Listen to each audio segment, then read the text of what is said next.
Hallelujah. Yung palakpak na yan, parang pang ano yan November 1 eh. I believe in dito araw ng mga patay. Every day, sabi sa Bible, today is the day of rejoicing. Sige, YDC, come on. Let's give God the best praise. Hallelujah!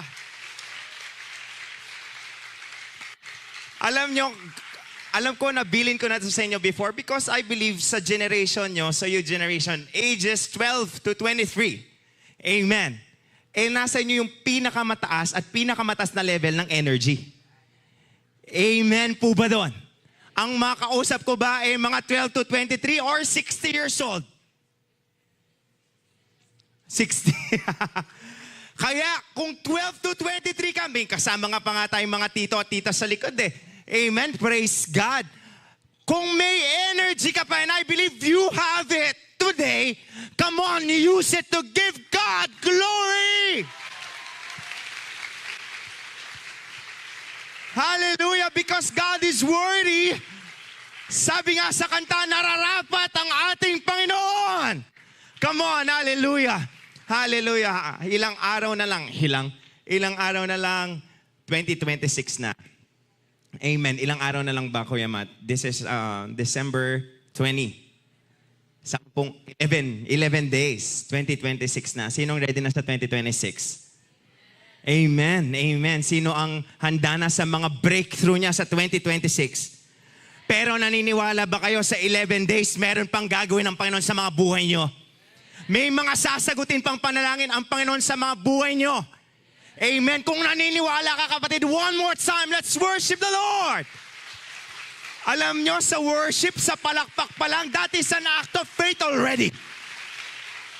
Gawa na yan ang pananampalataya kasi alam mo, you're rejoicing, we're celebrating because we know that the Lord will do something big in our lives. Amen. Amen.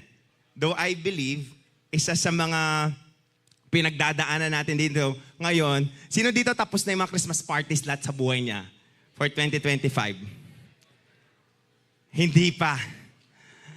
And alam ko, lalo na sa mga workers ng Calvary Temple, medyo may kapaguran ng konti. Kasi hindi mabilang-bilang na mga parties, hindi mabilang-bilang na events. Though we are still waiting for 2026. Pero again, have this in your mind. Listen up. Eyes in front. Come on, your beautiful eyes in front. Sabihin mo sa katabi mo, left and right. Kapatid, the best is yet to come. Isa pa yung with boldness and conviction. The best is yet to come. Hallelujah. Praise God. Today, this month of December, praise God. Though I believe, sabi ko nga sa worship team kanina, 2025 will be a highlight year for Christians because sino nag-expect dito ng September 2025? Rapture. What nag-expect sa inyo? I believe we're all expecting for rapture, but it didn't happen. Pero we're still here because we know, we believe, naniniwala tayo na malapit nang bumalik ang ating Panginoon. That's why nandyan pa rin tayo.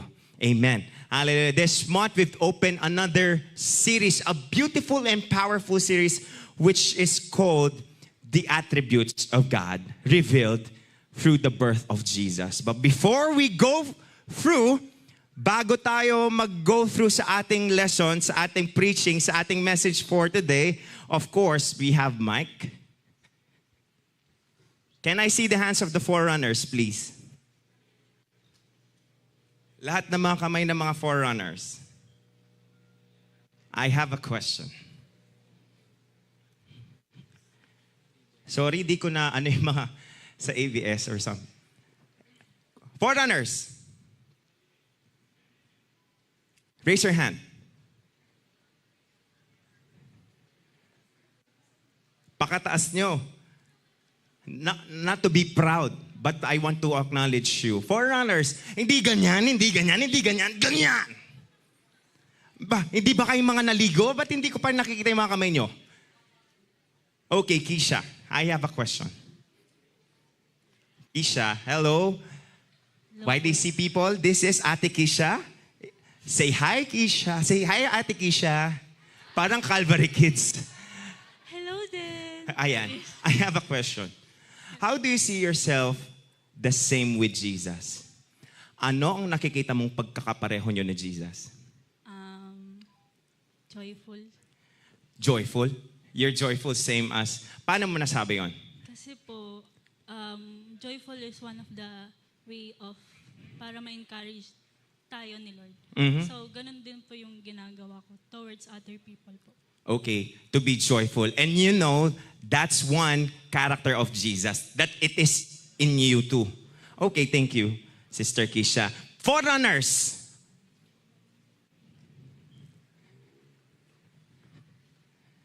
Yan. Ikaw, same question. How do you see yourself?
Ay, nag-feedback. Mag-go through ako. Connect team, please.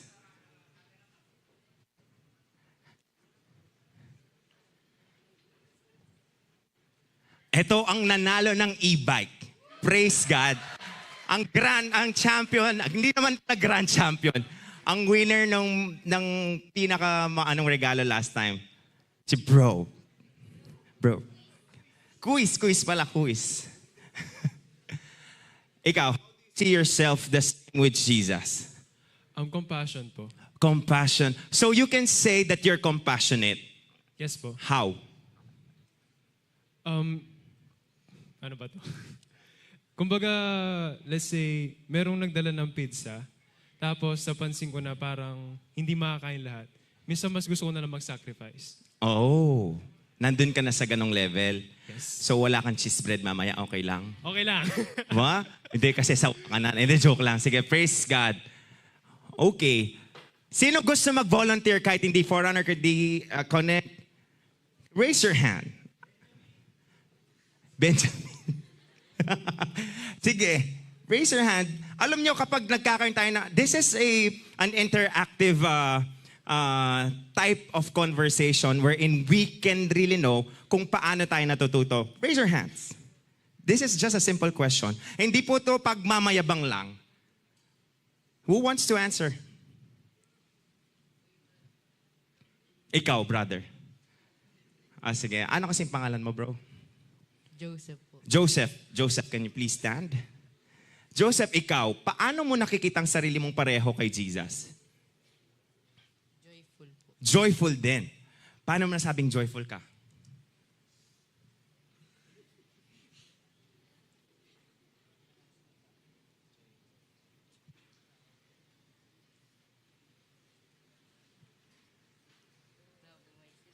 Ha? Wala kang maisip? O sige, sa susunod. Next, on this side. Last. Sa mga tito at tita natin sa likod. Yan. Ito hindi naman aksidenteng nandito sila kasi gusto nilang maramdaman na parang kabataan pa din sila. Ayan, sa mga tito at tito natin, si tita naka-eyeglasses. Ayan po. Hello po, tita. Ano po kasi name niyo, tita? Sister Cathy, Tita Cathy, how can you see yourself? Same question po. Paano niyo po nakikita na kapareho niyo po si Jesus? Siguro po based sa experience ko Yes. po, yung Forgiveness. Forgiveness, yes. Kasi po, marami po akong naranasan na hirap. Mhm. Pero may isang tao po kasi na talagang hinamak niya po ako ng todo. Pero dahil tinanggap ko na po si Kristo at nakilala ko siya, nakuha ko pa po siyang alagaan. Wow, praise the Lord. Pagsilbihan, ako po yung parang naging asawa, nanay, anak, kaibigan. Praise the Lord. Yun po. Kaya hindi po mahirap yung mag-forgive. As Amen. long as na tinanggap mo ang Panginoon. Napakadali po. Nakalimutan ko po lahat ng ginawa niya Wow. sa akin. Pinalitan ko po yun ng kabutihan. Wow. Inalagaan ko po siya may 5 taon. Hanggang siya po'y nawalan ng buhay. Mhm. Praise Kaya the Lord. forgiveness po. Amen. Amen. Very well said. Okay. Can I call on the communion ushers? Tapos na po ang ating word. De joke. Wow. Sinong naniniwala dito hindi mahirap magpatawad? Conditional yan. Hindi mahirap magpatawad kapag nasa puso mo ang ating Panginoon. Forgiveness is impossible in reality. I believe nahihirapan tayong magpatawad.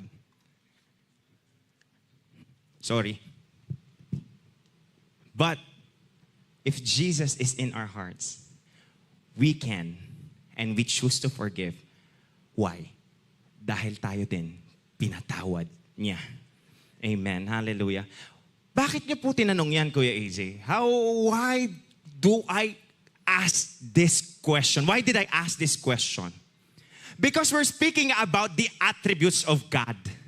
We're talking about for 3 weeks. This is the 3rd time. This is the 3rd week. We're talking about the attributes of God. What does that imply? The thing that we learn, those things, that attributes. Ano kasi yung first week natin na pinag-aralan? Love. For what? God's selfless care for humanity. Second, faithfulness. Amen? Loyalty to God's promise. And today, wait lang, hindi mo natin papakita. We will also talk about a certain attribute of God. Bakit kailangan nating pag-usapan? Kasi dapat may endpoint yan. May goal yan. What do you think that is? Bakit kaya kailangan nating pag-usapan paano magmahal ang Panginoon? Bakit kailangan nating pag-usapan na paano nagiging tapat ang Panginoon? At bakit natin pag-uusapan yung attribute ng Panginoon ngayon? Another attribute. Why? What is the reason? Para meron lang tayong pag-usapan sa YDC? Para hindi lang sayang yung oras? What do you think is the reason we're talking about the attributes of God? And even to the whole entire Bible. Why do you think we talk about this every day? What is the main goal? Because if you know the main goal, you will appreciate every message in the YDC, every message sa mga weekend service, every message sa meeting of the prayer warriors, every message sa mga galing sa forerunners nyo, and even in your devotion time. Why do you think we need those things? What is the end goal, kapatid? Mga kapatid. Yes! Christ-likeness. Kaya nga, nakita nyo, tinanong ko, how do you see yourself like Jesus? Kasi dapat ang goal ko, ang goal mo, at the end of this life, we are like Christ. Because that's the main reason, one of the main reasons, kung bakit may sanctification. Kung bakit nagme-meditate tayo ng word. To be, hindi lang para tumalino tayo. Walang kwenta, listen up. I know you are fond in reading the word. Sino dito nag-e-enjoy nagbabasa ng salita ng Panginoon? Amen. Alam ko, ang dami nating alam, praise God, by the grace of God. Pero hindi po ito patalinuhan. Hindi po ito kapag nagtatanong yung forerunner mo, nakataas ka agad ang kamay mo kasi marami kang alam. You read the word of God because when you read the word of God every day, not every week, not every other day, every day, that's the goal. We can experience the way our tita right there experienced. nabubura yung pagkatao natin dati. Patuloy tayong nalilinis. And we become more and more and more and more and more like Christ. And in Philippians 1:6, you still remember Philippians 1:6? And to Him who will finish what He has started until He returns. Being confident of this, that He who began a good work in you. What's that good work? That is the power of sanctification. And sanctification is only possible by reading and meditating. And not just that, applying the Word of God. Kung si tita kanina, sinabi niya, opo, alam kong kailangan pong magpatawad. Sinabi ni Lord, nagpapatawad dapat. Pero masakit po yung ginawa niya eh. Do you think may sense yung binasa niyang Word? Wala. Walang application. Read, meditate, apply, and then sanctification happens by the grace of God. And then every day, yes, we are not perfect. Wala pang perfecto. Pero we will get there by the grace of God. Kaya nga tignan mo yung katabi mo. Hindi pa tapos ang Panginoon dyan. Yung katabi mong yan, kahit ganyan lang ang tsura, hindi, pogi at saka maganda yan.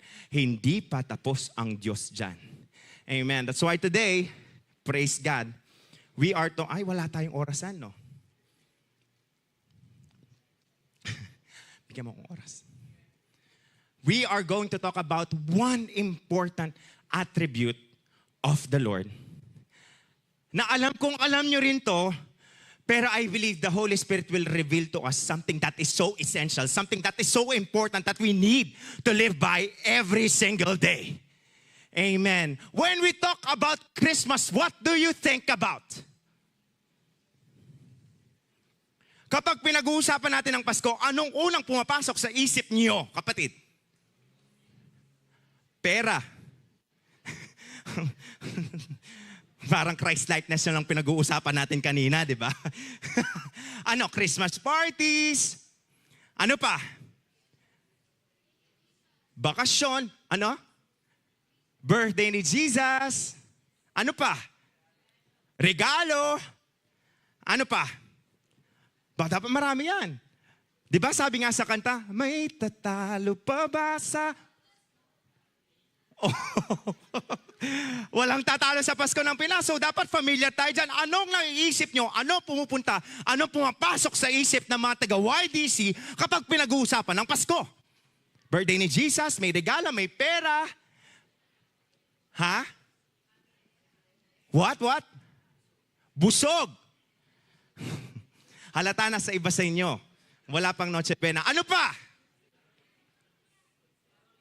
Caroling. Ano pa? Kasiyahan. Ano pa? Ano pa? Marami yan eh. Ano pa? Yes, brother. Simbang gabi. Yes. Ano pa? Wala na? Meron pa. Sige. Batuhin nyo lang. Bato nyo lang mga sagot nyo. Ano pa? Lechon. Ano pa? Ha? Ano yung lingap? Ano? Graham ball. Hindi, yung mango Graham. Ano pa? Ha? Joy, yes. Ano pa? Ano yun? Color green at saka color red. Ano pa? Christmas lights. Ano pa? Parol. Ano pa? Ha? Jose Marichan. Ano pa? Hotdog. Aguinaldo. Oh, nasabi na yun kanina. Ano pa? Christmas tree. Ano pa? Ha? Salad. Ano pa? 3 p.m. na. Okay. Hanggang 3:30 na. Ano pa? Macaroni. Ano pa? Ba't parang napunta tayo lahat sa pagkain? Napansin ko. Inumpisa nung Graham ball na mango Graham. Ano pa? Ninong at ninang. Ano pa po? Love. Okay. Love, joy, hope. Love, joy, hope. Ano pa? Ha? Yung? Magkakasama ang pamilya, praise God. Ngunit kahit na anong mangyari, ang pag-ibig sana'y maghari. Kapat ng si... Mali. Pasko sa Pinos. Di alintana kung walang pera. Basta tayo'y... Walang iba, ibang-iba talaga. Ano pa? Meron pa po ba? Bonus! Mga kabataan, nag-work na ba? Ano pa? Meron pa? What? Bakasyon! Sino dito nakabakasyon na? Praise God! O, tignan nyo. Kaya kailangan natin pag-usapan yung mga attributes ng Panginoon. Hindi nyo natumpak yung attribute na pag-uusapan natin ngayon. Yes, Christmas is about love. Christmas is about giving. Christmas is about food. Christmas is about being full, being with your loved ones. But there is one important message Christmas has. Listen up. And it's more than food. Yes, meron kang pahabol? Appreciation. I appreciate you, bro, for answering. That's true. Appreciation din. Can you please tell your forerunner or your neighbor, I appreciate you. Appreciation. There is one, balik tayo. There is one important attribute of God that gives Christmas message, important message, and that is what we are going to talk about today. That's why hold on to your seats, remove all the distractions, lahat ng mga dadaldal sa paligid. Kung naiihi kayo, pigilin nyo yan. Dahil importante ang mensaheng tatanggapin natin ngayon. We are to talk about today, December 20, 2025, 3:05 p.m. The third attribute of God is God's, boom, humility. Diba? Hindi nyo man naisip ang humility. Because Christmas, as we know, it is loud. Christmas, as we know, mataas lahat. Mataas lahat. May bonus, masaya. Pero, if we are to see the story of what Christmas, through Christmas is all about, it speaks about humility. Lahat po ng humble magsabi ng Amen. Praise God. God's willingness to serve and sacrifice. Can I see the hands of those who are servants of the Lord?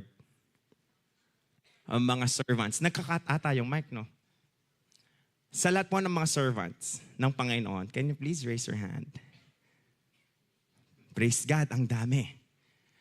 Tingin nyo, sapat na ang naglilingkod kayo sa Diyos? No? Why? Jem, why did you say no? Why not? Papalit ba? Go, Jem.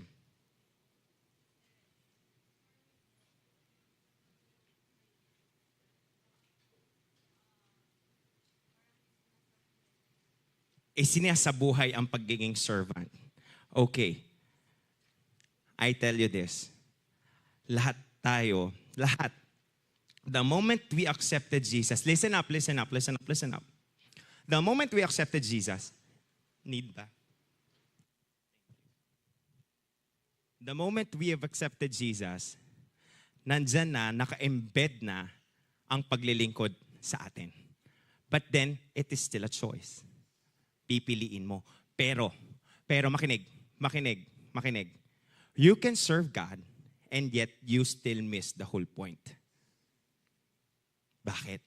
Wala po kasi. Ano yun? Ano ba yan? Love, joy, hope? Walang humility. Kapatid, you can serve without humility. Serving God is the right thing to do. That's true. But that's not enough. Kapag mali ang puso mo, kahit tama ang pinapakita nating paglilingkod sa Diyos, kapag wala niyan, because I believe one of the important core of service is humility. Without humility, without sacrifice, ang pagsaserve mo, kapatid, it will lead you to pride. That's how critical this is. Kaya baka isipin natin, hindi, nag-usher na ako, nagko-connect na ako, ang active ko nga eh, ang galing ko nga kumanta eh. May importanteng sangkap ang service, paglilingkod, and that is humility. And that's what we are going to talk about today. Let me start off with this verse in Mark 10:45. You know this already, for even the Son of Man did not come to be served. Amen. But to serve and to give His life as a ransom for many. We will get to appreciate that. Mas ma-appreciate natin yan kapag pag-uusapan natin yung tatlong points. Amen. But before that, sige, let's pray. Hallelujah. Thank you, Lord. Thank you for this very wonderful opportunity that you have given to us. Indeed, Lord, masaya talaga, Lord, na pisasabihan ng salita mo, Lord.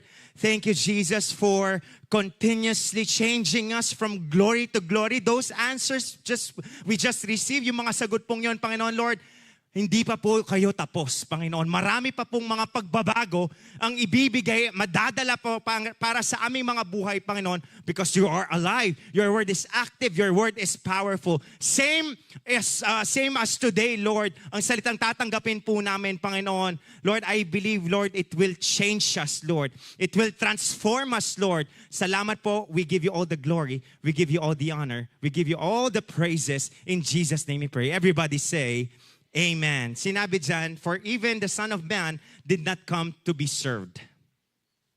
Which is, tingin nyo, bilang kayo nagsaserve, do you think the Son of Man, sino yung Son of Man? Jesus. Do you think He's worthy to be served? Ano? Do you think, ulitin ko yung tanong kasi parang 20% lang ang level ng pagsagot nyo. Do you think the Son of Man, who is Jesus, who is also God, deserves to be served? Pero, sinabi ng Bible, He did not come to be served, but to serve. He deserves to be served, and yet He did not choose that route because He is pointing one important attribute, and that is humility. And to give His life as a ransom for many. Amen. Let us start with this first point. Hallelujah. God's humility regarding Jesus' birth is clearly seen because, point number 1, He relinquished. Pag sinabing relinquished, give up, surrender His divine glory and privileges. Naintindihan niyo ba yon? Before we get to understand this, before we get to that point, let us talk about God's glory. Sino dito nararanasan niya ang glory ng Panginoon? Amen. Sino dito? Raise your hand. Lahat. Pag nararanasan mo ang glory ng Panginoon, ano ang nararamdaman mo? What is it like? Nakahumble? Yes, Brother Matt. Ano pa? Lahat kayo nagtaas. So you can speak of experience. Kapag nararanasan mo yung God's glory, what do you feel? What do you experience? How is the experience? Sa mga iba, kahit wala ng mic, just shout your answer. Paano po kapag naranasan natin ng God's glory? Nare-renew, na-humble, nare-renew, ano pa? Na-empower God's glory. You know what God's glory is? Do you know what God's glory is? It is the fullness of the presence of God. Sinabi dito sa copy natin, it's the manifest beauty, greatness, and perfection of all of His divine attributes. Yung kabuuan ng pagka-Diyos ng ating Diyos That's what glory is all about. You know the central theme of this Bible? It's the glory of God. Kaya we're so blessed we experience God's glory. Pero balik po tayo sa storya ni Moses. Remember, that time, nagkasala ng matindi, para mas maintindihan natin, okay? Nagkasala ng matindi ang mga Israelita while waiting. While waiting for Moses. Kaya nga, sino dito mga kabataan na naghihintay? Konti lang kayong mga naghihintay? Sino mga naghihintay? Lahat tayo naghihintay, lalo na din kayo. Lahat tayo may hinihintay. Pero while waiting, you have to guard your heart. Ang mga Israelita, naghihintay sila, nainip sila, gumawa sila ng Diyos-Diyosan. You know, when we are idle sa paghihintay, gagawa tayo ng mga bagay na hindi karapat-dapat. So gumawa sila ng golden calf, yun yung sinamba nila, and that is detestable to the Lord. Diba? Kaya nga galit na galit ang Diyos. Pero, anong pinag-usapan natin dun sa second week ng December? God's faithfulness, dahil tapat ang Panginoon. Sinabi niya, punta na kayo sa promised land. Kasi yun yung sinabi ko eh. Hindi ko pwedeng baliin, tandaan nyo ito, remember this, we can hold on to God's word. At pinag-aralan din natin yon last week. Why? Hindi niya pwedeng baliin yung mga bagay na sinabi niya na. Hindi siya pwedeng magpabago-bago. Because kapag pagbago-bago ang ating Panginoon, He will never be considered God. Kaya nga sabi niya, sige Moses, total, pangako ko sa inyo, pupunta kayo sa promised land, you prayed, you cried, day and night you cried, I came, I used you, nandyan na kayo sa wilderness, pupunta na kayo sa promised land. Kaso, hindi nyo ako kasama. Dahil kapag kasama nyo ako, kapag sasamahan ko pa kayo, I will kill you all. Hindi na. Pero nung sinabi ni Moses, si Moses, having that problem, being the leader of the millions of Israelites right there, Lord, hindi po pwede. Hindi po. Hindi po pa yung distinction namin sa lahat ng nasyon, we are categorized by your name. There's no way that we will step even just one step forward going to the promised land if your presence doesn't go with us. Kaya nga, lahat tayo may pinanghahawakan na pangako. Kapatid, kung wala ang presensya ng Panginoon, walang kwenta yung pangako. Kaya nga sabi ng Lord, na-move si Lord, na-please siya.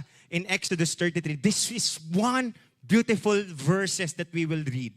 Exodus 33, unahin na natin yon bago ko i-discuss yung isa. And the Lord said, I will cause all my goodness. No. I will do the very thing. 17. Yan, thank you. And the Lord said, 17. Yan. And the Lord said to Moses, I will do the very thing you have asked because I'm pleased with you and I know you by name. Sorry. Then Moses said, sabi ni Lord, humingi ka lang. Gagawin ko kung ano yung hiningi mo. That's the blessing. Sabi ni Moses, then Moses said, now, show me your glory. Lord, gusto ko pong makita ang glory nyo. Ano po yung glory? Basahin natin 19. That's 19, right? And the Lord said, what's God's glory? I will cause all my goodness to pass in front of you. Amen. When we speak about God's glory, it is all of His goodness. And I will proclaim my name, the Lord, in your presence. I will have mercy on whom I will have mercy, and I will have compassion on whom I will have compassion. Ituloy po natin. Kaso, ang ganda na eh.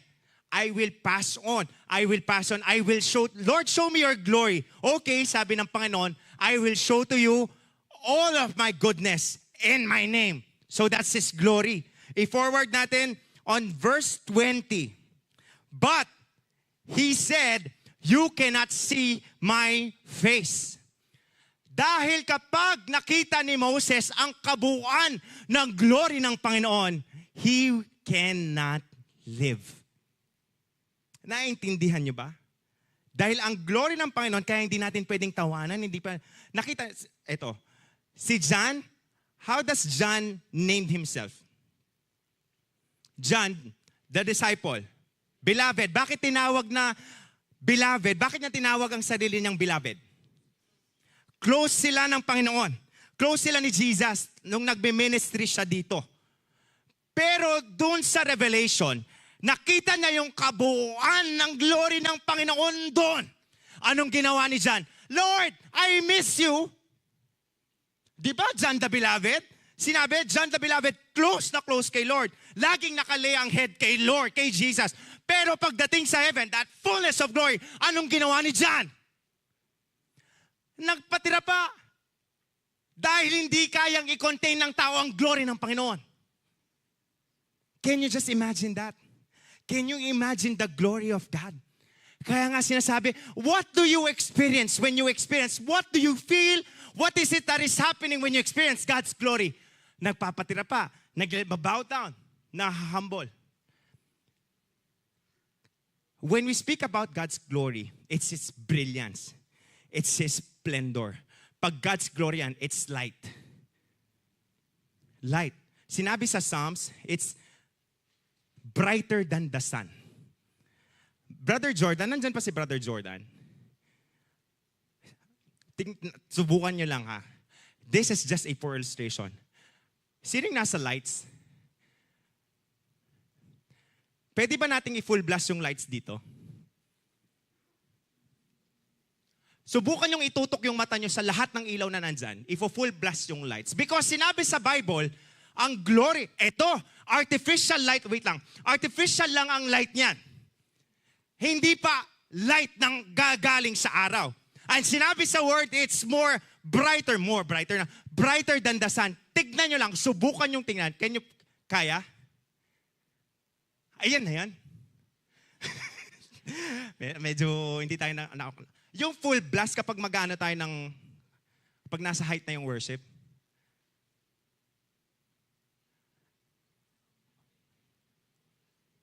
Ay, kaya pala natin yung glory ng Lord eh. Hindi, joke lang. Is that it? Kapag full blast yung ilaw? Sige, lights off. Hindi. We trip it 320 na.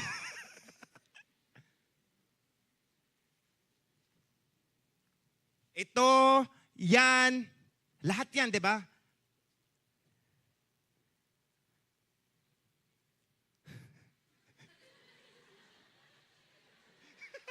Yan na po ba yung glory ng Lord?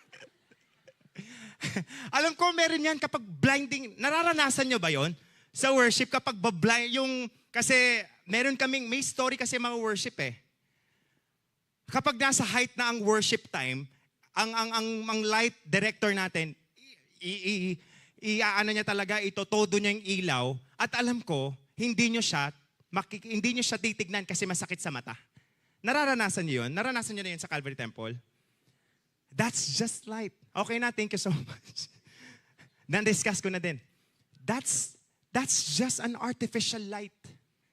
Hindi pa yan ang glory ng Panginoon. Ito yung sinasabi niya kay Moses, hindi mo ako pwedeng makita. Hindi mo pwedeng makita yung mukha ko. Hindi mo pwedeng makita yung fullness ng glory ko kasi kapag nakita mo, hindi ka makakasurvive. That's the glory of God. Amen. Pero because of God's goodness, sinabi niya, I will just pass through. Yung likuran ko na lang ang makikita mo. Kahit likuran na lang, pero naranasan pa rin ni Moses ang glory ng Panginoon. Why am I talking about this? Even in the OT and NT, makikita natin kung paano, same with your responses, kapag nararanasan ang glory ng Panginoon. In Old Testament, in Genesis 17:3, Abram fell on his face when God appeared to him. Glory to. Fell on his face. Amen. Even in Ezekiel, si Ezekiel then, it's the same. And also with Daniel, we know Daniel, pinag-aralan natin to last year. He also fell on his face, overcome by vision on the glorious being. And even to Joshua, Pare-pareho. Nagpapatira pa sila pag nandyan na ang glory ng Panginoon kasi hindi nila kayang i-contain. Amen. And even to New Testament, kahit yung mga disciples fell of their faces, terrified. Dahil ganyan ang glory ng Panginoon. In Acts, Paul, that blinding light in the road to Damascus, fell to the ground. And even to Revelation. In Revelation, ito yung sinasabi ko kay John. Si John, na close sa ating Panginoon nung nasa earth siya. Nagme-ministry dito. But when he got this vision in heaven, walang nagawa si John. Hindi man niya nahawakan. Hanggang dito lang, nakatira pa na. Because that's the glory of the Lord. Pero, ano kasi yung sinabi ko sa point number 1? With all of the grandeur of God's glory, point number 1, ibalik natin, He relinquished. He gave up His divine glory and privileges. Kuya, bakit niya ginawa yun? So that He can minister here on earth. That is humility. Sinabi sa Philippians, yes. In Philippians 2:5-7, you must have the same attitude that Christ Jesus had. Ito yung point ko kanina. Though He was God. Tatanong ko nga ulit. Is God the same with Jesus? Amen? Pareho? Hindi, tao lang si Jesus, di ba? Is He God? Amen?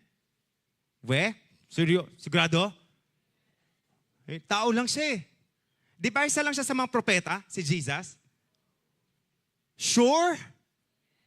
Amen. Yan sinabi. Though He was God, He did not think of equality with God as something to cling to. Amen. 7. Instead, He gave up His divine privileges. He took the humble position of a slave and was born as a human being when He appeared in human form. Just imagine, creation story, may redemption plan na.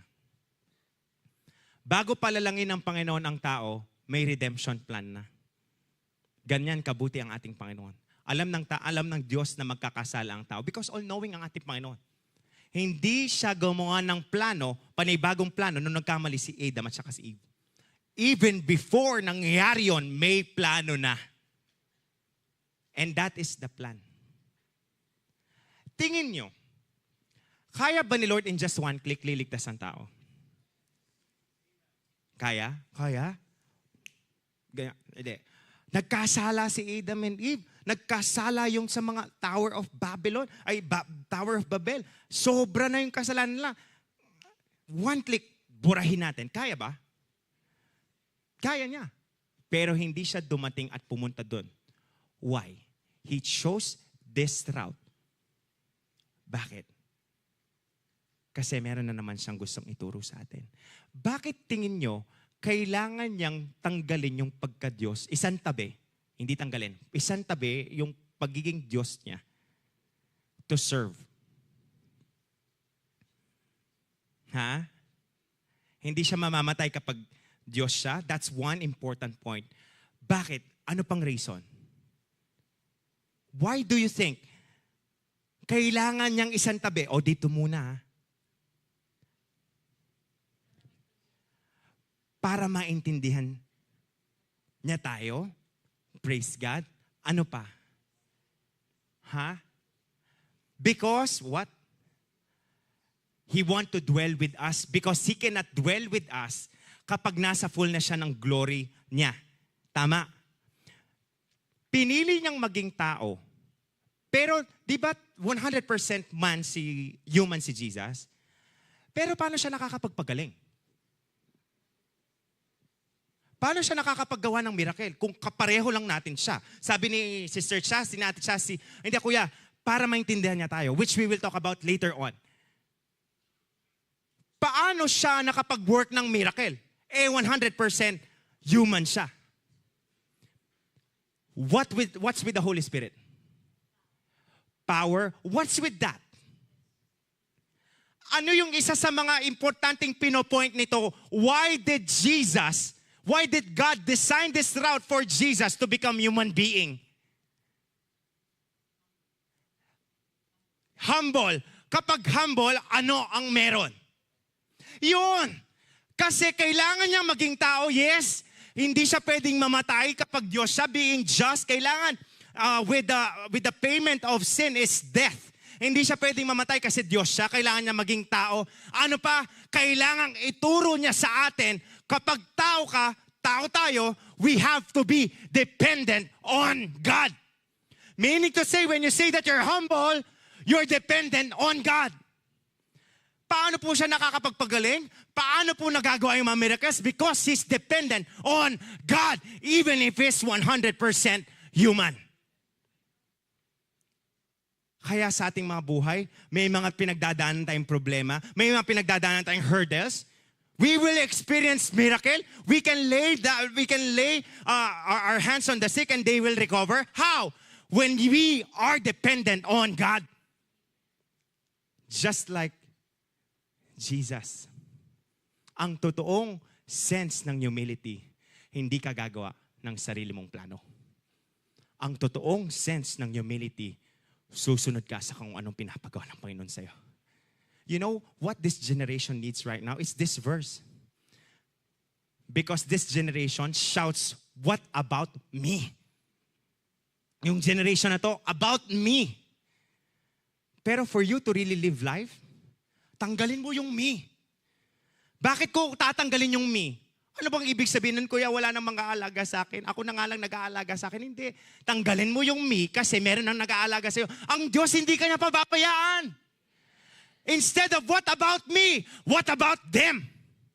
How can I help them? Hindi laging, how can I help me? How can I eat? How can I do this?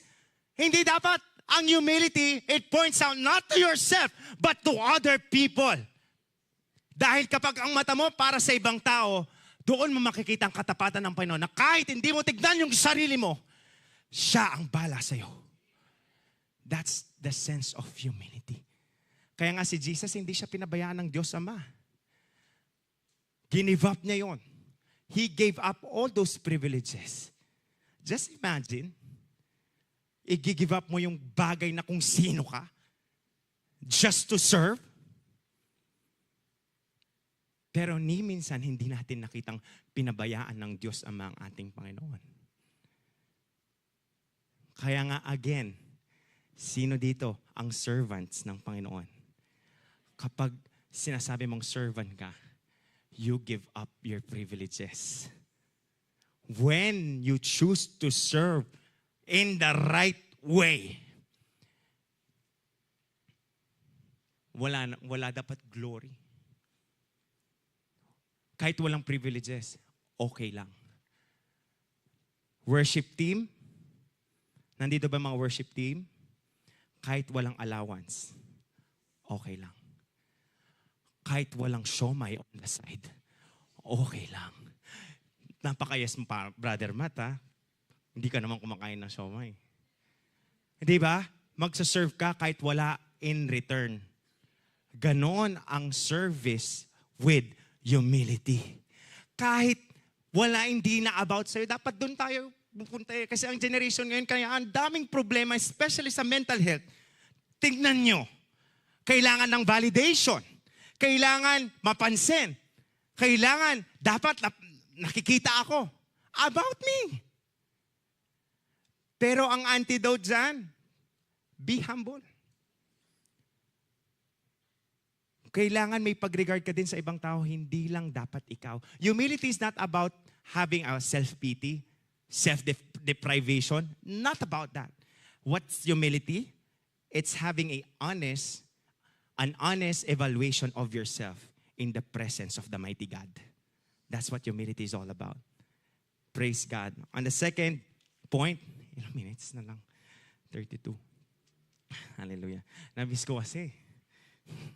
God's humility regarding Jesus' birth is clearly seen because, number 2, He identified Himself with the lowliest of humanity. Amen. Alam nyo kung bakit successful ang mga CEO nyo? CEO natin? Kasi yung forerunner, ina-identify niya yung sarili niya sa mga hinahawakan niya. Nararanasan nyo ba yon?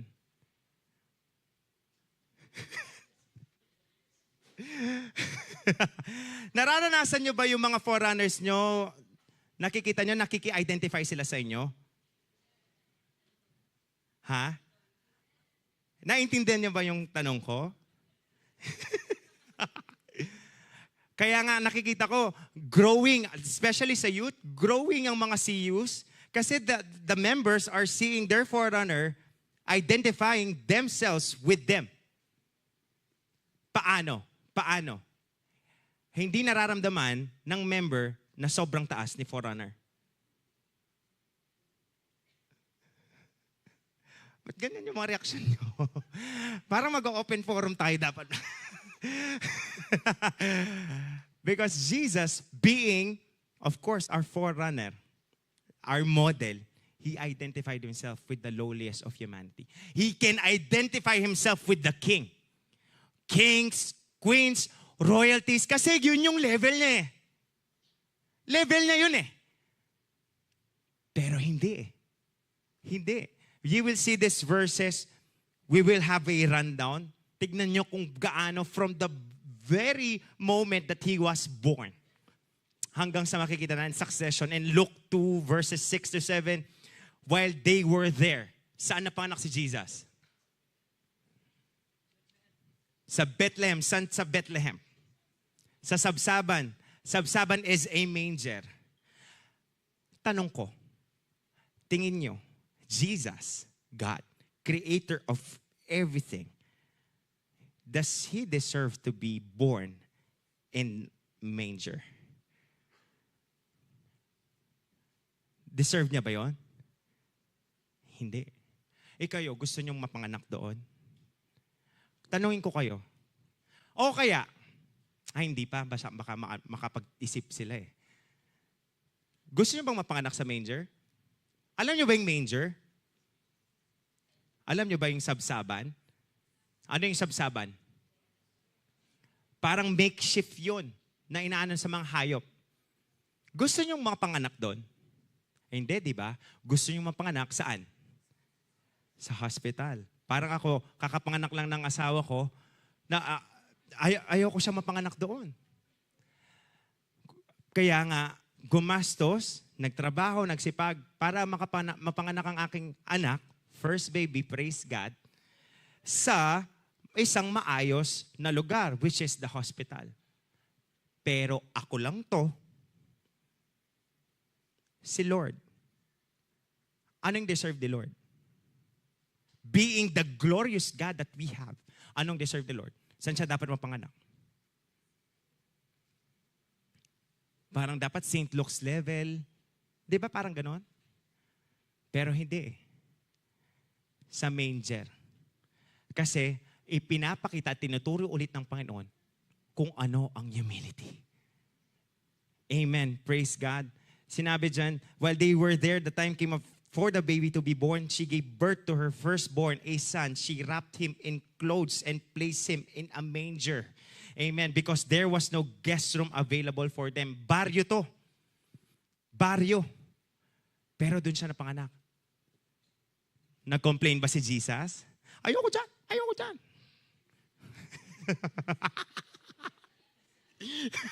Hindi. Hindi. Hindi. Kaya kapatid, kung kahit anumang sitwasyon mong nag-umpisa, it doesn't matter where you started. What matters in how you will finish. Amen. Kung nag-start ka dito sa bottom, it's fine. Because when you believe and when you have faith in God, it's not how you start. It's how you will continue and how you will finish. Amen. Just like the Lord. Amen. Next, growing up. Hindi siya na-consider na Savior. Kaya sinabi sa Matthew 13, isn't this the carpenter's son? Hindi sinabing, isn't this God's son? Which is true. Yun naman talaga yung identity niya. Pero nakilala siya as carpenter's son. Kasi nahihiwagaan sila eh. Ba't ganyan magsalita yan? Hindi ba anak lang yan ng karpintero? Are you getting the point?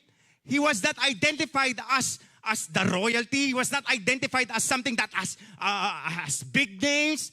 Hindi ba anak siya ng mayor? Hindi ganun eh. Hindi ba anak lang siya ng ordinaryong tao? Ordinaryong nagtatrabaho? Nag-complain ba siya? Bakit ganyan niyo kung kinikilala? Pero sometimes sa atin, neglected lang ang mga karapatan natin. Leader ako bakit ginaganyan niyo ako? Baka, ate mo ko kuya mo ko ba't ganyan? Nawawala lang. Napaka-outspoken ng generation ngayon. Tignan nyo sa social media. Kahit ganito lang kaliit, na ma-deprive ang karapatan, ayan na, ang haba na ng litanya sa social media. Pero si Jesus, buong pagkatao niya, he was not identified as such. Pero nagreklamo ba? Hindi. Because gusto niyang ituro kung ano ang totoong klase ng humility. Kaya nga, tanungin ko sa inyo ulit, are you humble? Di ba? Nabawasan. Hindi madadagdagan mamaya. Carpenter's son, isn't this the mother's name Mary? And aren't his brothers James, Joseph, Simon, and Judas? Aren't all his sisters with us? Where then did this man get all these things? Paano? Sabi niya, ang galing niya magsalita. Paano niya? Di ba ordinaryong tao lang to? Pero just imagine, ano ang pagkakakilala natin kay Lord? Creator. Tapos nang nandito siya, ano siya? Carpenter. Nakikita niyo yung kumukonekta? Creator. Kasi ang karpintero, all around yan eh. Engineer, architect, ang mga karpintero, creator pa din siya. And hindi niya dinispise yung ganon. Alam ko, nasa word, do not despise small beginnings. Hindi porke ganito lang nag-umpisa, ayoko. Kasi ang generation din ngayon, ang generation natin, gusto natin mabilis ang promotion kasi fast-paced eh. Pero be reminded of this. Kung ang grade mo nung last time 77, 79, praise God, small beginning. Hanggang umabot ka ng 95. Huwag agad 75 tapos gusto mo 99, tapos madidepress ka kung hindi 99 yung grade mo.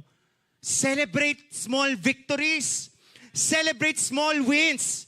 Amen? Kasi galing sa Panginoon yan. Hindi porke hindi pa dumarating yung gusto mo, ganito pa lang level, ayaw mo na. Hindi. Kahit ganyan lang level yung change, at least may change. There's victory even in the small things. Amen. Next, in Matthew 9:10-13, while Jesus in the ministry, nag-start na, okay, napanganak siya sa manger, and then he was considered not as God's son, but a carpenter's son. And then third, when he started ministry, while Jesus was having dinner at Matthew's house, many tax collectors and sinners came and ate with him and his disciples. When the Pharisees saw this, they asked his disciples, why does your teacher eat with tax collectors and sinners? Bakit? Bakit ang teacher nyo, di ba magaling siyang magsalita? Sinasabi niya siya yung tagapagligtas. Bakit ang mga kasama niya, mga makakasalanan? Next. On hearing this, Jesus said, it is not the healthy who need a doctor. Amen. But the sick. But go and learn with what this means. I desire mercy, not sacrifice. For I have not come to call the righteous, but sinners. Tignan natin kung natatandaan niyo pa yung mga identities ng Panginoon, yung mga 9 I ams. Bakit niya sinabing, I have not come to call the righteous, but sinners? Buti nung dumating siya dito ng ministry, hindi righteous ang pakay niya. Bakit kasi? I am the door. I am the door. Naaalala niyo pa ba? Bakit? Kasi connecta ang Bible. Kaya ganyan kagaling ang salita ng Panginoon. Connected yan. Bakit niya sinabing, I have not come to call the righteous, which is just also right. Righteous yan eh. But the sinners, why? Ano yung natatanda nyo sa I am the door?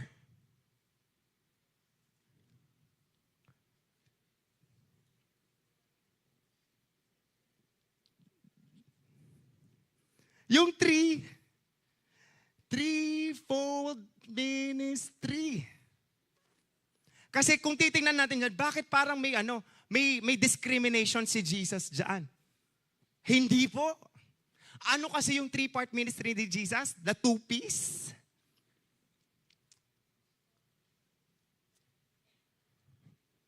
Two-piece and one S.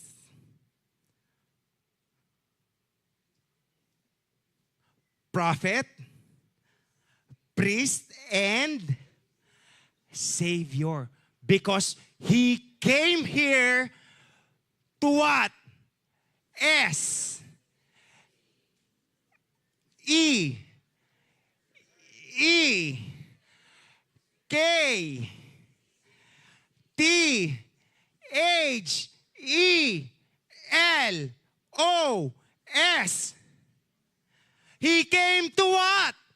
Seek and save the lost. Kaya nga mare-reconcile, bakit hindi niya tinatawag yung mga righteous? Kasi ang ministry niya is to save and to seek the lost. Amen. Kontento ba kayo na ganyan lang tayo karami? Yes, marami tayo, konti na lang yung mga spaces, pero kontento ba kayo? Sino dito nagpe-pray ng panibagong time slot ng YDC? Kasi sinabi ng ating youth pastor, that is a bold declaration. 75% ba? 50% ng 10,000 or more kabataan yon. 50%. Chastity, paano yung game plan nun? Mag-win ng soul. Maaabutan ba natin, mararanasan ba natin sa generation nyo, generation natin, makikisama na ako sa inyo, yung 10,000 kaluluwa kung tayo-tayo lang magkakasama. Dito. Okay na tayo. Confine na tayo dito eh. All goods na tayo dito eh. Dito nga may problema na eh. Makukuha ba natin? Hindi. Kaya kailangan nating umabot sa mga tao sa labas. Ulitin ko, baka sabihin nyo, pagbaba nyo, sinabi ni Kuya AJ, aabutin ko yung mga tao sa labas. Makikipag-inuman ako. Makikipag-chismisan ako. Makikipag-premarital sex ako. Kasi yun yung gawa ng labas. Ano kasi ang point ng youth pastor? Makisama, hindi makisama, hindi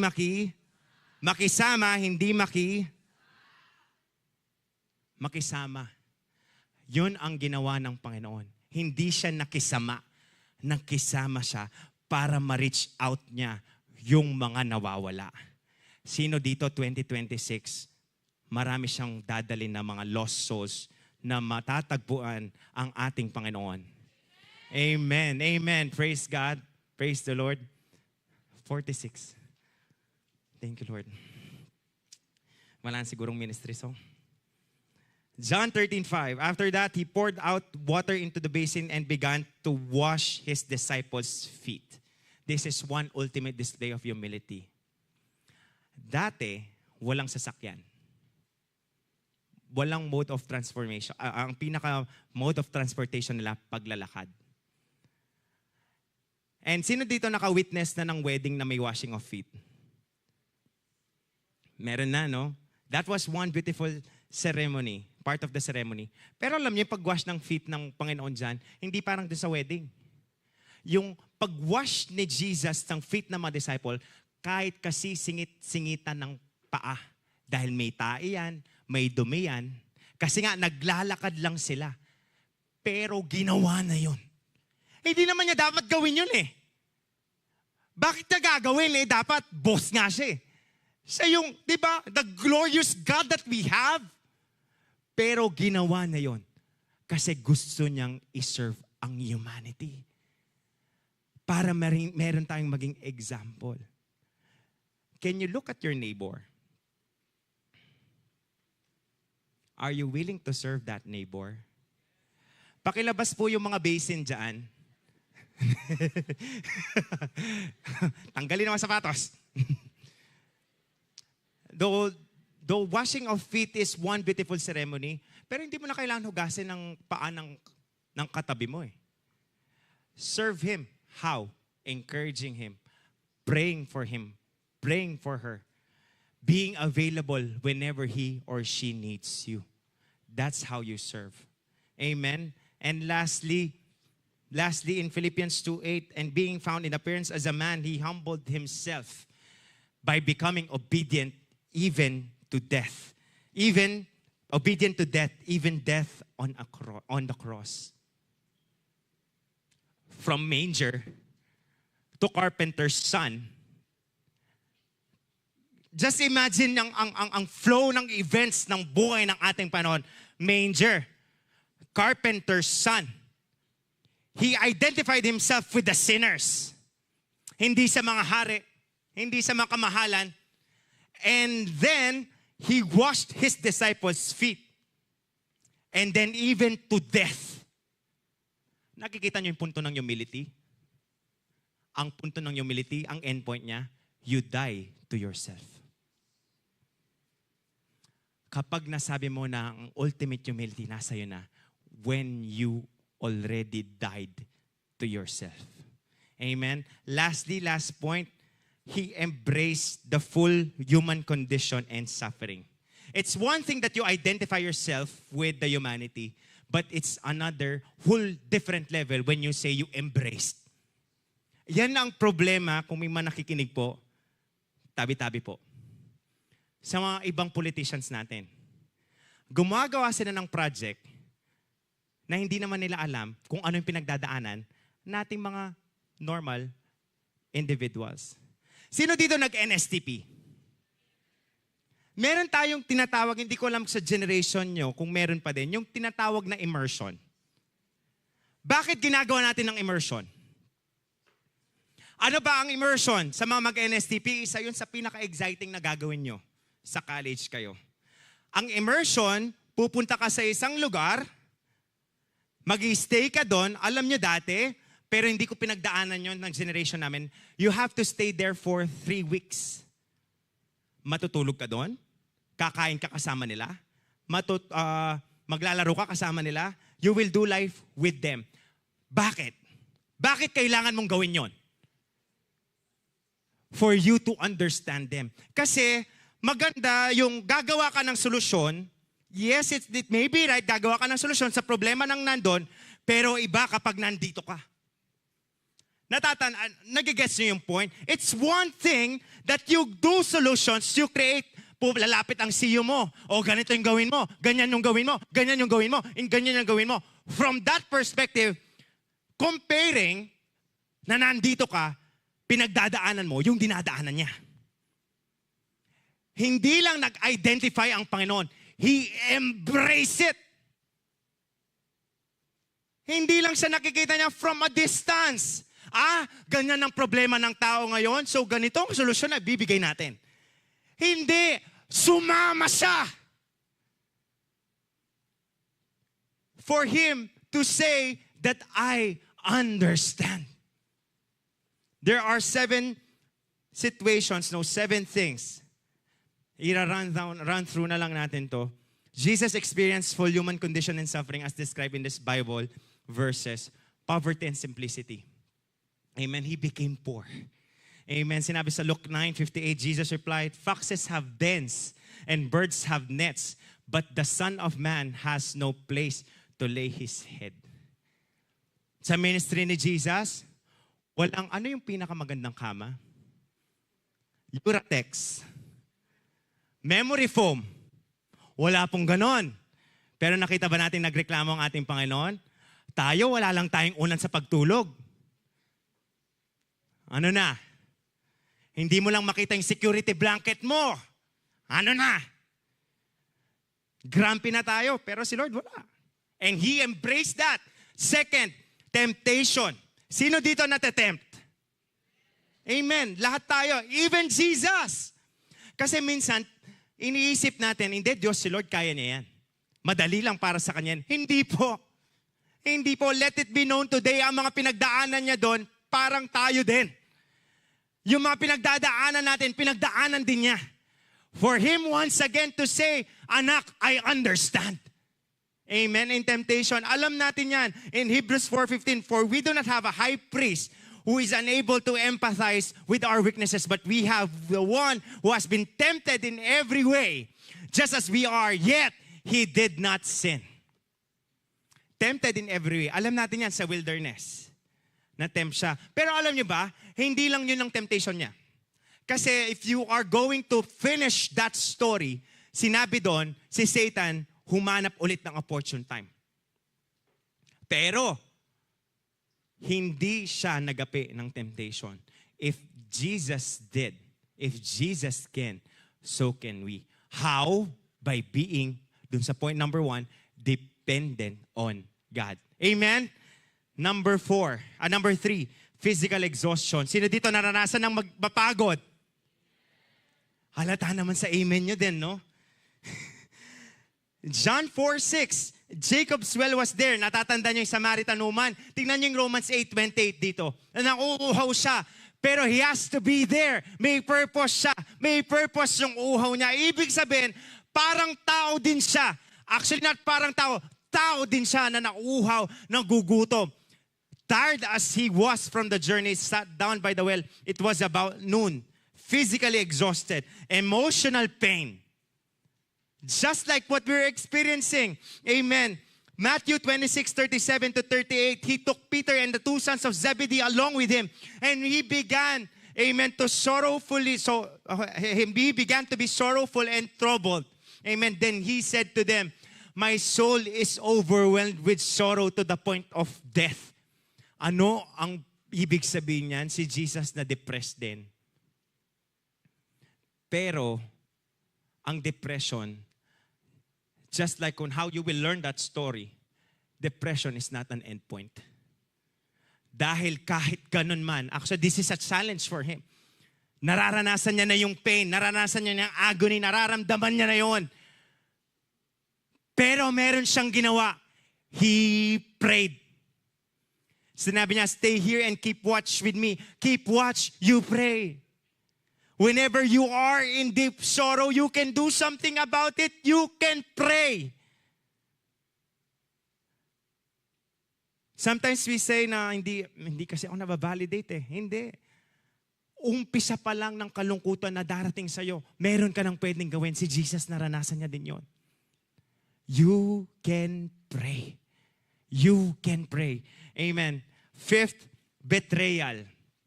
Sinong nakaranas na dito? Si Fam kanina, no, nagsabi siya. Sinong nakaranas na dito na nabetray na? Imagine, Jesus was betrayed too.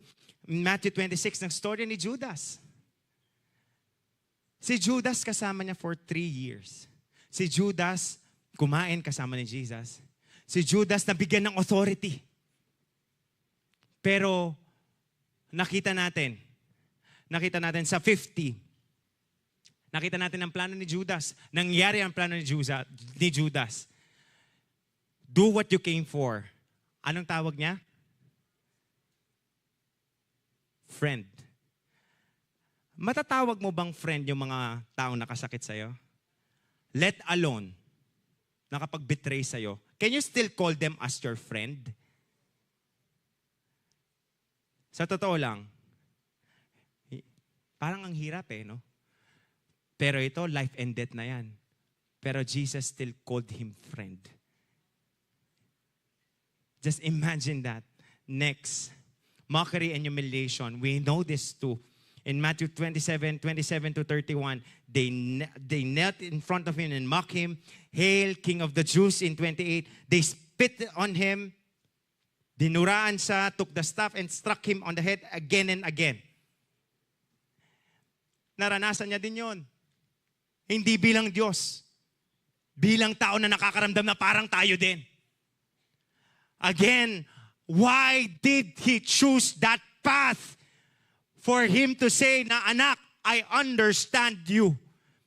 Because sa buhay natin, naghahanap tayo ng makakaintindi. Hindi tayo naiintindihan ng pamilya natin. Hindi tayo naiintindihan sometimes ng kaibigan natin, even ng mga forerunners natin. But there's somebody who can understand us. And that is Jesus. Bakit niya naintindihan? Bakit siya yung number one? Kasi naranasan niya yung pwede mong maranasan. And hindi niya lang naranasan, pinagtagumpayan niya pa. Amen. Last two, physical suffering. We also know this. He's God, and yet He chose this path. He was despised in Isaiah 53, 3-5. He was despised and rejected by mankind. A man of suffering and familiar with pain. Familiar with pain. Hindi bago sa kanya yung pain. Kasi naging tao siya katulad natin. Amen. A man of suffering, like one from whom people hide their faces. He was despised. He was held, amen, in low esteem. Held him in low esteem. Surely He took up our pain and bore our suffering. Yet we consider Him punished by God, stricken by Him and afflicted. But He was pierced for our transgressions. This is physical pain. Ay naranasan niya din yun. Pwedeng hindi niya maranasan yon. Actually, at that night, at the Garden of Gethsemane, sinabi, Lord, Father, if it's possible na hindi ko po maranasan ito, nagbaback out eh. Nagbaback out na dapat si Jesus, but then, humility, there is this sense of humility, hindi niya tinapos doon. Sinabi niya, Lord, not my will, but still your will be done. Dinanas yung mga to for us to be free. Amen. And lastly, abandonment. Amen. He felt alone. The worst. Naranasan niyang ma-abandon sa mga disciples niya. Si Peter dinenay siya. But I think the worst, and I believe the worst abandonment that he experienced, when God the Father, His Father, turned His back on Him. Amen. In Mark 15:34, and at 3 in the afternoon, Jesus cried out in a loud voice, Eloi, Eloi, lema sabachthani, which means, my God, why have you forsaken me? Ito yung issue, marahil ng maraming mga kabataan. Pakiramdam natin mag-isa tayo. Pakiramdam natin walang nakakaintindi sa atin. Hopefully, upon hearing this, mag-iba yung continence natin with the way we think and perspective natin. Na we get to think, hindi tayo nag-iisa dahil kasama natin ang ating Diyos. He experienced abandonment so that He can be with us in every season of our lives. He faced and chose abandonment, which is actually, that pain is more than in comparison sa physical suffering. That abandonment, that last point, tinanggap niya yun. Para masama niya tayo at para masabi niya sa atin yung, I will never leave you. I will never forsake you. That's why if you're feeling alone today, it's not an accident that you are here. The Lord is telling me, I felt abandoned, I chose to experience abandonment so that you can say that I am with the Lord. Amen. Praise God. In Hebrews 2:17-18, for this reason, He had to be made like fully human in every way. Amen. In order that He might become a merciful and faithful high priest in service to God, and that He might make atonement for the sins of the people. Because He Himself suffered when He was tempted. Amen. Praise God. He is able to help those who are being tempted. Again, He was tempted. He was in a fully human form. Para pwede niyang sabihin na naiintindihan ko kayo. Whenever you are in pain, whenever you feel alone, whenever you are tired, whenever you are betrayed, you can come to Jesus. Hindi sa context ng pagrereklamo. Hindi sa context ng pagrereklamo, pinag-aralan na din natin yan. You can come to Jesus and you can get the right answer. Why? Because He understands you. Kaya ngayon, pwede natin sabihin yung a friend loves at all times. Hindi yung best friend mo yon. Kasi yung best friend mo matutulog yan. Kapag natutulog yan, hindi ka naman niya iniisip. Pero si Jesus, minu-minuto, iniisip ka niya. Ganyan ka niya kamahal. Amen. Praise God. Sige, review tayo. Humility, God's willingness to serve and sacrifice. Sorry, it's 4:02 p.m. Talagang medyo nakaka-enjoy talagang word ng Lord. But I believe and I pray na may natutunan tayo. Amen? Amen. You see the picture of humility? Nakita niyo yung picture ng humility? Wala tayong nakita doon na entitlement. Wala tayong nakita ng ako naman muna. May kantang yun eh, ako naman muna. Napaka-secular talaga, yung mga secular songs. You have to take care, ha? You have to take care of what you listen. Yung mga multo, yung gano'n na yan. Ano. Ingatan nyo yung mga pinapakinggan nyo kung mga kabataan. Dahil maapektuhan yung mga bagay kung paano kayo mag-isip with what you listen to. Amen? Let me end here in these verses. Revelations 5:11 to 12. Then I looked and heard the voice of many angels, numbering thousands upon thousands and 10,000 times 10,000. They encircled the throne and living creatures and the elders. In a loud voice, they were saying, ito nakita natin, sinabi ko nga sa inyo, kung nakikita natin yung flow ng buhay ng Panginoon from the manger to the carpenter's son, na kasama niya mga lowliest of the humanity, mga makakasalanan, hindi mga hari, hindi mga nasa posisyon. And then He washed His disciples' feet. He washed His disciples' feet and then He died. Being obedient to the cross. Kung makikita natin parang sad story. Ang humility may sad story? No. Tandaan niyo to. Those who are prideful may be the loudest in the room.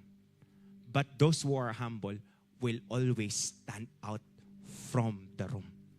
Yung mga mayabang, sila man yung mga pinakamaingay sa grupo. Pero ang mga taong humble, ang mga taong mapagkumbaba, sila yung nag-stand out. Kuya, bakit mo nasabing sila yung nag-stand out? Dahil ang Diyos ang nag-aangat sa kanila. Yung mga mayabang, mga tao lang nag-aangat nun. Hanggang kailan? Monday, Tuesday, isang araw, dalang araw, isang buwan? Pero pag ang Diyos ang nag-angat sa'yo dahil may pagpapakumbaba ka, when Jesus lifts you up, He lifts you up eternally. That's why no matter how sacrificial, yung sinabi natin, willingness to serve and sacrifice, when you chose the path of humility, Kuya, paano yun? Paano na ako? Paano na yung mga pangangailangan ko? Paano na yung pwede kong maramdaman? Yun kasi yung mga concern ng mga kabataan ngayon eh. I tell you this. This is a promise because this is from the Word of God. When you take care of others' business, God will take care of your own business. Kapag mas inaalala mo yung kapakanan ng iba, hindi ka pababayaan ng Panginoon. Amen? That's why, as we end here, sinabi ko nga kanina, Kuya, parang sad story itong humility na, ito ba talaga yung sense ng Christmas? Sa mundo, pwedeng sad story. Pero that's not the end. In Revelation, sinabi, then I looked, and heard the voice of many angels, numbering thousands upon thousands and 10,000 times 10,000. They encircled the throne and the living creatures and the elders. Itong taong kinutya, itong taong parang ang baba, itong taong inalipusta, itong taong binetray. Amen. Ito ang statement ng langit sa kanya. In the loud voice, they were saying, worthy, worthy, worthy is the Lamb who was slain to receive power and wealth and wisdom and strength and honor and glory and praise. Ulitin ko. Alam nyo, sa mundo, ang mga humble, hindi man napapansin yan. Mga humble nga eh. Ang mga humble kasi hindi naman papansin eh. Hindi nagsusurvive yan kapag napapansin. Ang mga humble, madalas hindi napapansin. Pero okay lang. Kasi sa heaven, doon sila angat. Amen. Hindi ka man angat dito, pero sa langit, angat na angat ka, kapatid, kapag may pagpapakumbaba ka. Again, sinabi sa Panginoon, even if he was born in a manger, even if he was considered a carpenter's son, even if he had gone through those things, those lowly things, in heaven, ganito yung statement, worthy is the Lamb who was slain. Worthy is the Lamb who was slain to receive power and wealth and wisdom and strength and honor and glory and praise. Totoo. God opposes the proud, but He gives grace to the humble. Sino nangangailangan ng biyaya ngayong hapong ito? Who needs grace? Sinabi sa word, be humble. Because when you're humble, God will give you grace. Amen? Can I invite everybody to stand?